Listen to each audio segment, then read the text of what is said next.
beloved Boss Mike Cervera. Si Marcoleta. Si Marcoleta, mga kababayan ko, matindi. Oo, ha? Dahil nga ito, si Marcoleta, mga kababayan, abay dito sa nangyari na pagkakabisto na yung kanyang sinumpaang salaysay na pinanotaryo, peke pala, mga kababayan, na may nagsabi pa nga na pwede daw hong maging grounds para ho itong si Marcoleta ay madisbar. Oo, ganun pala yun. So eto na, mga kababayan ko, pasok na natin. Ngawa ng ngawa. Opo. Ito yung pinakahuling ginagawa nila para i-discredit nila si Gutesa. Opo. Okay. Merong post sa isang page na kung tawagin ay Kabayan Patrol. Naku. Sinirculate ito across sa social media. Ito yung nakalagay na post na kung pwede na si Direk. Ayan. Yan. Ayan, sinasabi niya. Orly Gutesa breaks silence. Pinilit lang ako nila Defensor at Marcoleta. Oo nga raw, sabi nga daw nila yan. Hindi kaya ganun na nangyari? Baka namang ganun na nangyari kasi. Isip-isipin mo yan, Jen. Gutesa admitted that he was forced to sign a fake affidavit against Speaker Romualdez out of fear and pressure. Oo nga, sabi nga raw. Kasi parang kahit ako, Idol Marcoleta feeling ko parang hindi nga alam yung sinasabi nitong witness nyo. Para bang napipilitan lang na bumaba siya, may perong pang meron pa buntong hininga. Kung yan, ito to, ma-emosyon yan dapat habang kinikwento o sinasalaysay yung kanyang mga sinasabi. Kaso para bang hindi alam yung pagkakasunod-sunod Parang naliligaw pa. Hindi maliligaw yan, mga kababayan, kung totoo lahat sinasabi niyan. Kaya siguro, ito naman nagsulat, ginawang ganon. Daily kaya naman meron namang source na talagang itong si Orly Gutesa ay maaari din na nakausap nila. Ito, nakuha na namin kung sino yung gumawa nito Yung page po mismo. Yung Opo. page na ito, ang ginagamit niya dyan ay mga troll farms, Makikita mo na troll farms kasi Ayusin mo, mag-aaway na naman tayong dalawa, panutya. Oo. Mag-aaway na naman tayong dalawa. Kapag kaganyan oo, masyado kayong affected, apektado kayo. Yung nagkalat niyan, kung sino man, hindi ba kayo nagtataka, apektado, sino? Hindi ako nagnakaw. Diba? Pero, Idol, maalala ko, bakit tila nung kumalat yung peking video na nagdodroga daw si Pangulo, tahimik ka? Tama ba ako? Tama ba ako, mga kababayan? Sumagot din po kayo, Sa totoo lang, kung galit pala talaga itong si Panutya sa mga peking balita, bakit hindi man lang natin narinig siya na tuligsain yung pong peking video na pinakalat ni Maharlika at ni Panutya rin na si Roque? Hindi ako nagnakaw.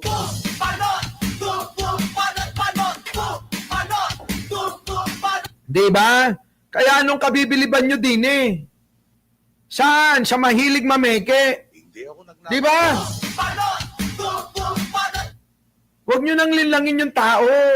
Nabisto na kayo na mahilig talaga kayong mameke. Sabi nga nila, pati yung buhok mo, pineke mo Tama? Sana man lang kung kayo'y talagang parehas na katulad ko. Alam nyo, kilala nyo ako. Kahit yung mga kasama natin, sisitahin natin kapag ka merong mali para maitama. Hindi yun pang-aaway sa kanila. Tama? Hindi porke sinita natin yung nasa kasama natin, Hindi ho pang-aaway ang tawag doon. Pagtatama para hindi tayo pare-parehas, masira. Tama ho ba? Yan, mga kababayan, ha?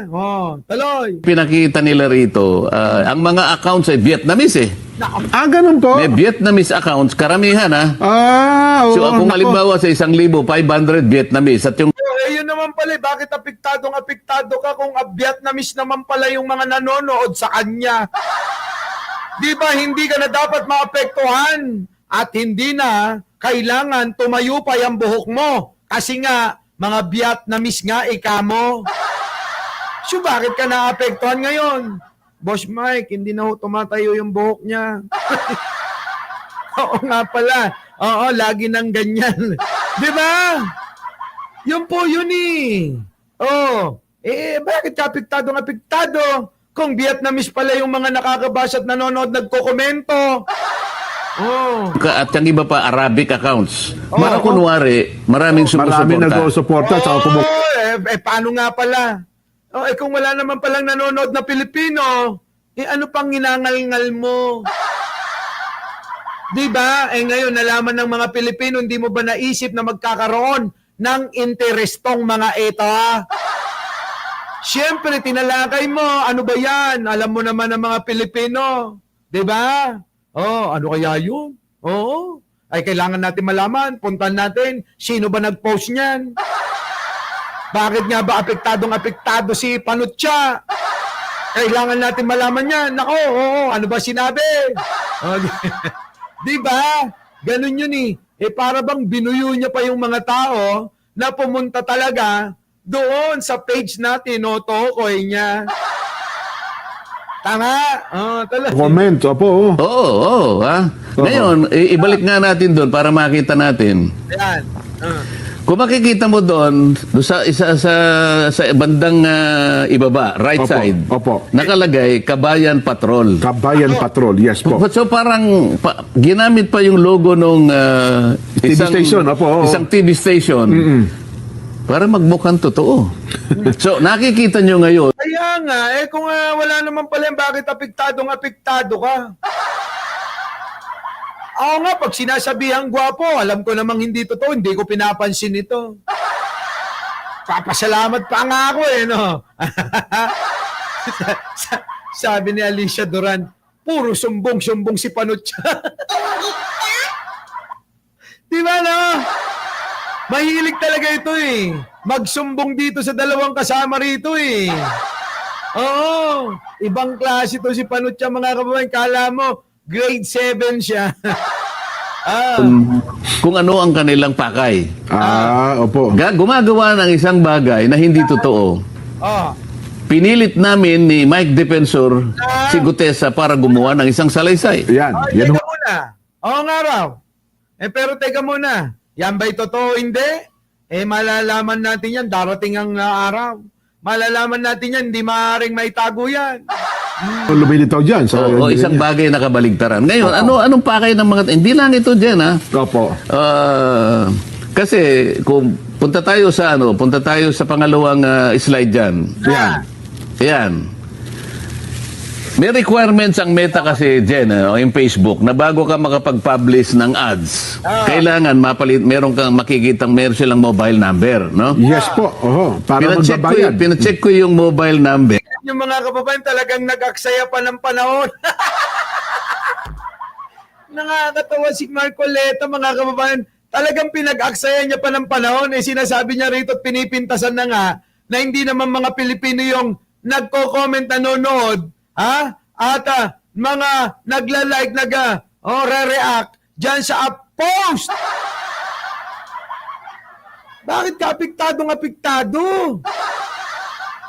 Wala ka na tuloy, parang wala ka ng pagkakaiba kay Villanueva. Hindi pa binabanggit, hindi pa pinaparatangan. Kuda na ng kuda. Tama?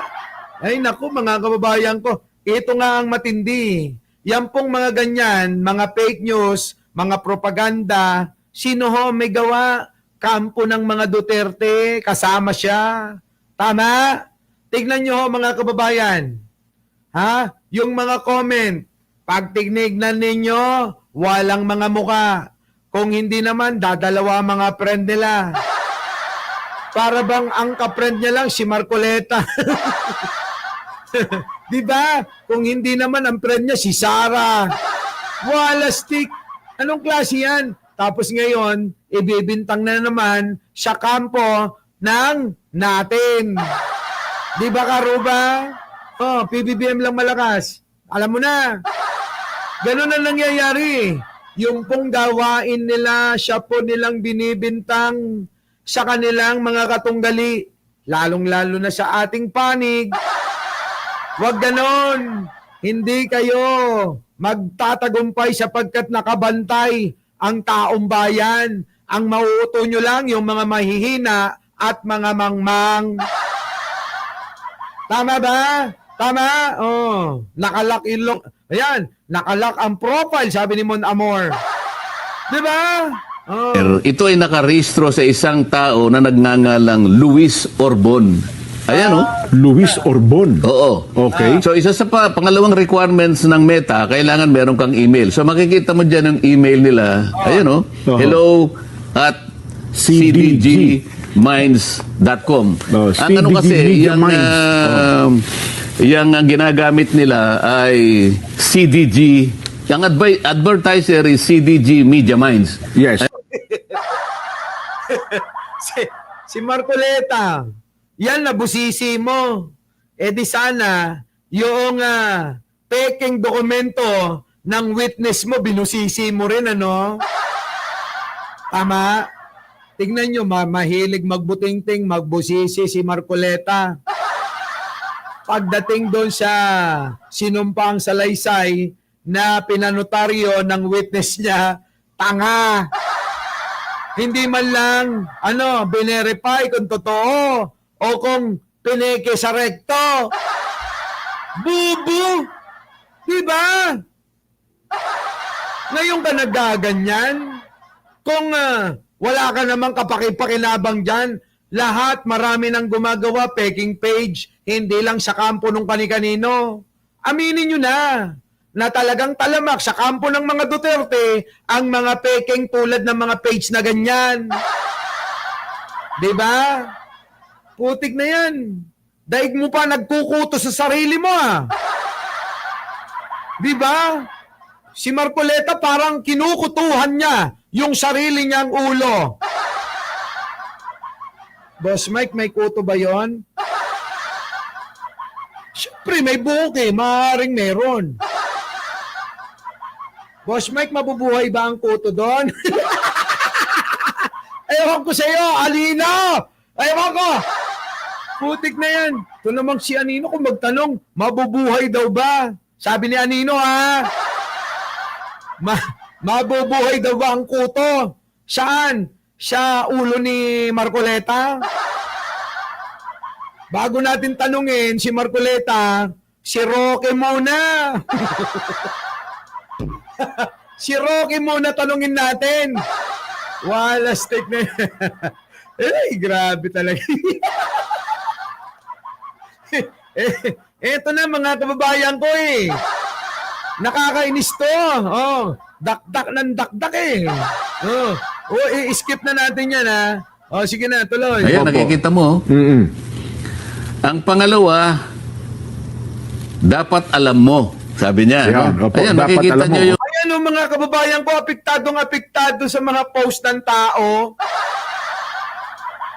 Kaya malamang mga kababayan, kapag ka nanalo yung kanilang kampo, malamang papatawag din tayo sa Kongreso. Di ba Ipapatawag din tayo sa Kongreso. Mamaya itatanong sa atin, bakit may sinabi ba akong walang West Philippine Sea? Di ba? Siguro sa inis natin, kahit na sobrang inis natin at gigil hindi tayo magsasalita Di ba? Sinabi ko ba, Eka, na walang West Philippine Sea? Di ba? There's no such things about West Philippine Sea, Eka di ba? Isa lang masasabi ko, mga kababayan, Mr. Chair, Your Honor, Mr. Chair, pwede po bang magkuto na lang po ako kay Marcoleta? Parang mas madali pa hong magkuto sa ulo ni Marcoleta kaysa sagutin yung mga tanong niya. Visit no? Mga kababayan, tignan nyo! Oh, putik na yan. Hanggang sa dulo. Hindi ang mga kababayan, ang problema, ito pong mga ganitong issue, gawain ng kampo ng mga Duterte magpakalat ng mga peking balita. Fake news kumbaga. Pero parang si Marcoleta, para bang pinapalabas, siya yung binibiktima. Diba? Our beloved Boss Mike